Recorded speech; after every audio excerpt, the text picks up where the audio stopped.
महाराज जी, आजकल बहुत बार प्रश्न आ रहा है कि मैं सबके साथ अच्छा करता हूं या करती हूँ, फिर भी मुझे बुराई मिलती है। ऐसा नहीं है, ऐसा नहीं है, ऐसा नहीं है। कोई ऐसे भ्रम में न रहो। हाँ, कुछ समय तक ऐसा लग सकता है आपको, क्योंकि पाए जान जगत में सब जन कपटी कुटिल कलयुगी तंच। कलयुग के द्वारा सबकी बुद्धि ग्रसित है, सबकी बुद्धि स्वार्थ से युक्त है। तो आप हित करेंगे और वो हो सकता है आपका अहित करने की बात सोचे, आपको कटुवचन बोल दे, आपका एहसान न माने। लेकिन जो सर्वलोक महेश्वर भगवान देख रहा है कि आपने उसके साथ अच्छा किया है, वो जब आपका अच्छा करेगा तो फिर हमें लगता है धैर्य रखना चाहिए। हम अच्छाई को तत्काल भजाने की कोशिश ना करें कि हमने आपको पानी पिलाया, आप लौटकर हमारी तरफ हाथ जोड़िए और बोलिए थैंक यू। ये भावना हमारी गलत है। ये भावना अगर हम छोड़ दें तो अच्छाई करने पर अच्छा ही होगा, परम अच्छा होगा, परम मंगल होगा। नेकी कर दरिया में डाल, ये बात क्यों नहीं लाते हम लोग? हम लोग ऐसा क्यों चाहते हैं कि हम इसका हित किया तो ये हमारे आगे झुके, ये हमारी बात माने? क्यों हम चाहते हैं? ये हमारी कमी है, इसीलिए दुख होता है। इसीलिए दुख होता है। हम सामने वाले का हित करके अनुकूलता चाहते हैं, इसलिए हमें दुख होता है। अगर हम अनुकूलता ना चाहें तो अनुकूलता तो मिलेगी ही, परमात्मा के द्वारा मिलेगी। ये लोग थोड़ी अनुकूलता देंगे, ये तो सब अपनी अपनी वासनाओं की पूर्ति के लिए है। वासनाओं की पूर्ति हुई तो कोई पहचानता भी नहीं है। और हम चाहते कि हमने ऐसी परिस्थिति में इसका सहयोग किया या और भी बहुत तरह से हित होता है, लेकिन सामने से हमें रिस्पॉन्स नहीं मिली तो हमको परेशानी महसूस होती। तो सबसे समस्या हमारी ये है रिस्पॉन्स, इसको हटाओ। ये सामने वाले से जो अनुकूलता प्राप्त करने की बात है, सबसे बड़ी कमी है। परमार्थिक पुरुष तभी दुखी होता है जब उसमें कोई गलती होती है। सवाल अगर सही हल हो जाएगा तो आपको आनंद की प्राप्ति होगी। इसका नाम अध्यात्म है।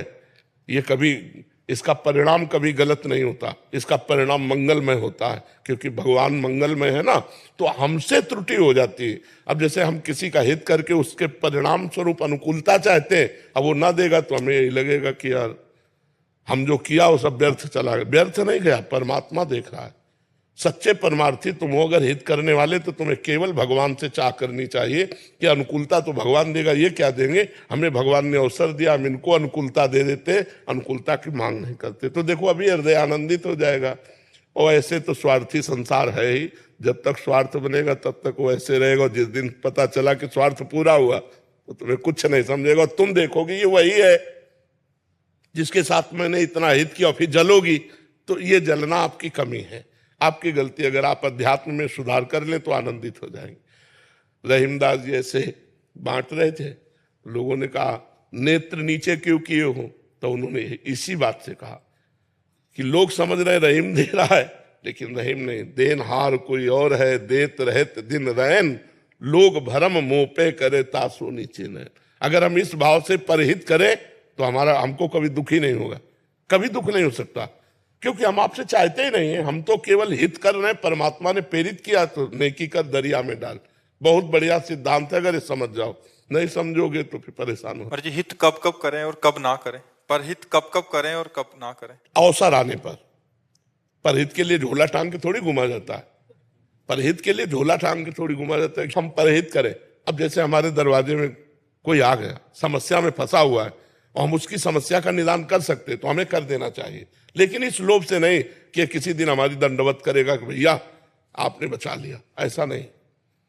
उसको परहित करे क्योंकि वो हमारे पास आया है, और इसके बाद वो हमको प्रणाम करे, हम उसको देखें ही नहीं, बहुत बढ़िया आनंद आ जाएगा। लेकिन हम ऐसा नहीं कर पाते हैं।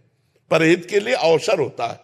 कोई भूखा है, भोजन दे दो, बीमार है, औषधि दे दो, समस्या में है, आप उसका समाधान कर सकते हैं, कर दीजिए। अब उसके बदले में आपको प्रणाम करे, धन्यवाद दे, ऐसी भावना रखना, ये थोड़ा ठीक। ये मेरे काम आएगा इसलिए मैं यही बात तो परेशानी की है, यही बात परेशानी की है। हाँ, यही ज्यादा हो गया कि ये मेरे काम आएगा इसलिए मैं इसका काम कर देता हूँ, नहीं कर रहा हूँ तो कल ये मेरे काम नहीं, इस काम से मेरे भगवान प्रसन्न होंगे और भगवान मेरा मंगल करेंगे, ये भावना जोड़ो। परहित भगवान के लिए करो, इंसान का परहित का भाव करके उससे बदले में लेना चाहोगे, घाटे में हो जाओगे, वो नहीं कर पाएगा। हम सब में भगवान को देख के हाँ, तो नियम